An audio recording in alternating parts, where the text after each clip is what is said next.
যারা Feni two Comilla highway দিয়া ফেনীর জন্য ত্রাণ বা যে কোনো ধরনের হেল্প নিয়ে যাইতেছেন বা ফেনীর উদ্দেশ্যে রওনা দিতেছেন, তারা দয়া কইরা এই রোড ব্যবহার করবেন না। কোনো বিকল্প পথ থাকলে বা বোট বা নৌকা থাকলে ওগুলা ব্যবহার করবেন, কারণ এই রোড দিয়ে আপনারা যাইতে পারবেন না।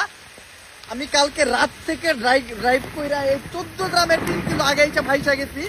এই জায়গায় যেমন বৃষ্টি তেমন হারে পানি বাড়তেছে, সামনে রাস্তায় এই বুক পর্যন্ত পানি, কোনো গাড়ি লড়তেছে না। মনে করেন 2 থেকে আড়াই ঘন্টা ধরে গাড়ি ঠিক এইভাবে আমার সামনে দেন আমার পিছে মাঝখানে এইটুক জায়গায় গ্যাপ পাইছে, এই জায়গায় আমরা দাঁড়াইছি। মানে কি হইব কোনো কিছু মানে এটা বলা যেতে চান, দয়া করে আপনারা একটু দেখে শুনে মুভ করবেন। আমার বাড়ি হচ্ছে জগৎপুর।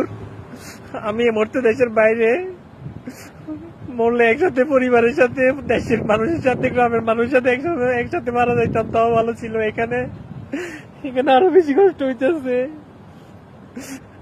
আমার বাড়ি জগৎপুরের নতুন বসিরহাটের পূর্ব পাশে মরি নদীর পার। মরি নদীর পারে জগৎপুর গ্রাম, পুরা গ্রামটা পানির নিচে তলায় গেছে। চারিদিকের পানি অলরেডি জগৎপুরে সবকিছু ডুবে গেছে।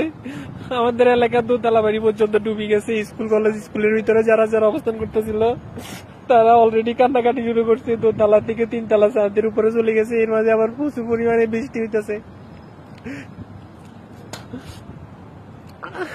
পুরো দেশবাসীর কাছে